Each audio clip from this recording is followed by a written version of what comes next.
Is there going to be another Murder Dolls record at some point? We are thinking about it right now. Dude, you got a Zodiac Mind Warp tattoo? I do. Oh my God. That rules. I released a Zodiac Mind Warp tribute record on my... No kidding. On my... that rules, dude. I got a poster down in my practice room. Zodiac Mind Warp. Yep. So yeah, I'm wondering how you configure all the, drumming duties that you do for other people.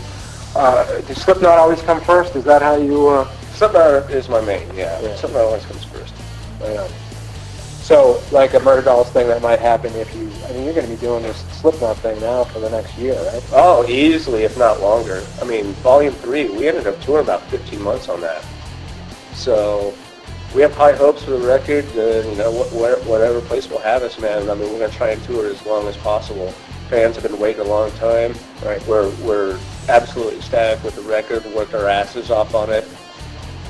I mean, we went back to the fury and rage of like the first two records. I think fans will be pleased with that. And sonically, it's the best sounding thing we've ever done. Sonically, it sounds amazing. What was it like in the studio? Was any of the songs tough to pull off? No, really, man. I mean, if you just like when Slipknot played, it's kind of when we play together. It's not like when I'm playing with other bands or anything. There's a certain fury and energy. Just with us nine together, it's just like I'm playing better than I ever have in my life. My feet-wise, technical-wise, and I think it just comes. And a lot of it is because like three different bands that I play in, Satyricon to Metallica to Korn and Ministry. And Ministry really helped me with my tempo because I'm on in-ears and playing to it quick because of all the samples and everything. Yeah. That really helped a lot. And Korn, I remember like playing like doing like the first like rehearsal or like rehearsals, and I'm like sitting there like you can actually probably watch it on YouTube. Like they stop me and they're like, "Oh, you got the gig." Like one problem. I'm like, "What's that?" I'm like, "Man, you gotta slow down." I'm like, "Slow down." How much more can I slow down? But that's really helped with Slipknot. Everyone's really, they look at me like, man, tempos are just spot on perfect and feeling good. Everyone's really healthy. Everyone's just glad to be back with Slipknot, and I think this record is going to blow a lot of people's minds and shut a lot of people up. I can't wait. You've gone upside down before? Yeah. You're going to go upside down again? Yep. I'm going to do it again. Yeah. Yep. Mayhem, I don't have enough time to do the whole solo. But there's a special part of the show that I'm going to do the whole routine, but it'll be during a song. So how do you prepare yourself to go upside down and play the drum? You just hope you don't fall. You just hope that seat belt is, you just hope that I'm fucking buckled in. Yeah. I'm like, God be with me because I don't know where I'm going, man. Has there ever been a mishap with it? There's one, yeah. There's one where I was all the way, okay, when I tipped this way first, and then I turn, and then I'm looking up at the ceiling, and that's my worst part, because I'm afraid of like heights. I'm in these arenas, and I'm like trying to keep my eyes shut, because I can see the top, and it makes my feet tingle, and I'm like just doing crazy double bass like this. So they start lifting me up, and I'm just trying to keep them like this. Yeah. I'm just trying to keep my eyes shut, and I get about halfway up, and I'm like, all right, home free. One of the power lights snapped and slammed me all the way back, and just I'm talking like bam, this, and I'm like, and it almost tilted the whole machine, and I'm like, motherfucker, I'm like, what the hell am I gonna do now? So I'm like just sitting there like just freestyling. I'm like, luckily they got the hose like reconnected and raised me, and like give me about play sampling for like 4 fucking minutes. I just about had a heart attack. Right. So I'm just like, it's up being refurbished right now in Minneapolis. So fingers crossed. Where did that happen? Where did it happen? That happened on that's when Shadows Fall and Lamb of God were opening for us. That was our arena tour. I think it was somewhere in Texas that happened. Yeah. I can't totally remember though. So after that happened, were you like okay to do it again the next night, or were you like, no, I was okay to do it the next night. I'm like, at that time it had become such a such a part of the show, and the fans would always, they would yell for it. I'm like, anything for the fans. I'll put my life in jeopardy. Slipknot's life in jeopardy as it is. Yeah, man, it's almost like you have to have a bit of a masochistic streak to even be able to pull it off. No, you do. I mean, sometimes I wonder. I'll sit back, and it was kind of funny. Like when we started loading up, when we got in the studio, it's not like it's different because like we're recording and we're creating, and you know, it's not like okay, we're going on tour and like getting on the stage ready, like all the new props, what the stage shows would be like, picking a set list, and then all getting in a room like this and hammer it out for a couple hours, you know, and like. You know, everyone just like literally, like, it's headbang city in here. It's like that everyone, like, you know, like nonstop. Because like, you know, let's get our metal necks fucking warmed up because it's on. Yeah. We're coming for people. I mean, like with this record, you know, like we have every record, but this one I think is a little bit different. It's like I don't think it's our last record at all, but it's like you know, Friday the 13th, part 4 of the final chapter. I mean, it's like there's a climax. There's something seriously going on with this new record, man. I mean, it's on. I mean, it's fucking on. How do these songs get written? Usually, me and Paul will start with a demo of about 7 to 8 songs.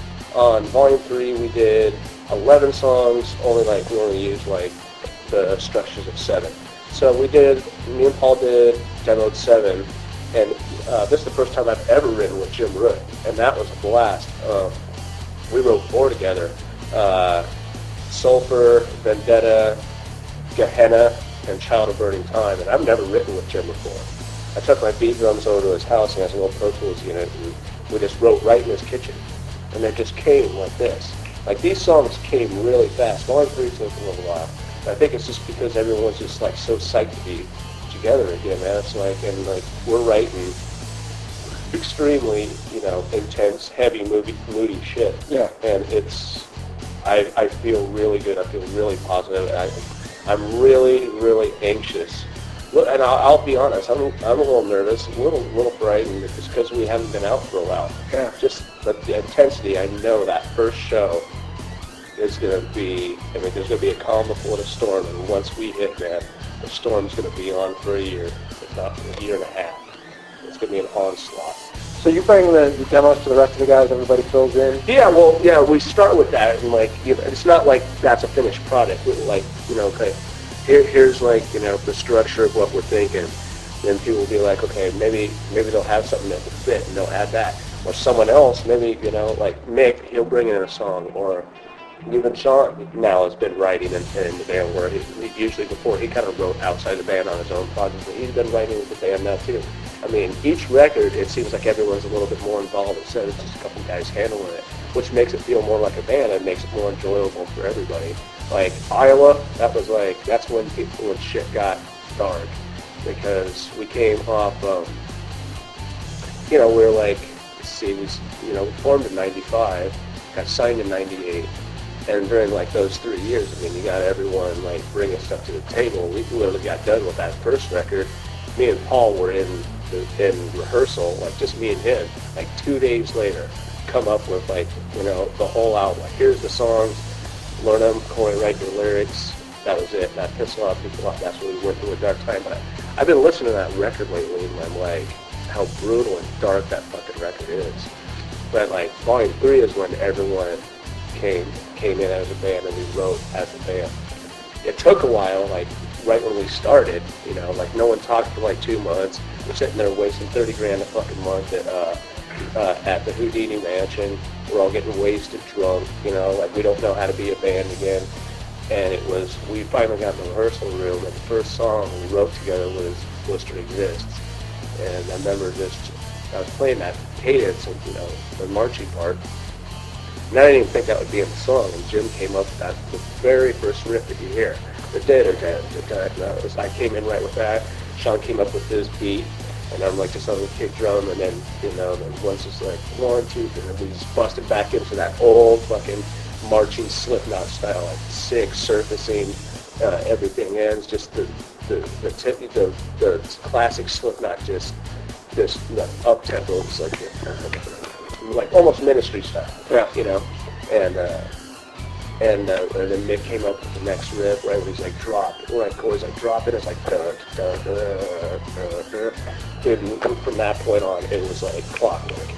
This time we didn't have to worry about that. We came in like, let's go. So there was no, like, we got to figure out how to deal with one another again? Nope, not at all. We're over that, man. We're older. Like, I think that the band, you know, got really huge really quick in the end. We didn't expect it, man. We thought, okay, you know, we're writing this crazy-ass amalgamation of sound that with 9 people, you know, looking the way we do, but just intense as shit on stage. We thought we'd have a cult following and, you know, and sell like maybe 30,000 records. Right, who knew this was going to happen? Who fucking knew this? I mean, you know. And suddenly you guys have to be, not just musicians, but rock stars. You have to be celebrities. All of a sudden, like I mean, it didn't happen overnight because we worked so hard for it, but it happened overnight, man. Right. I mean, we're on Ozfest. Halfway through Ozfest, like 3 weeks in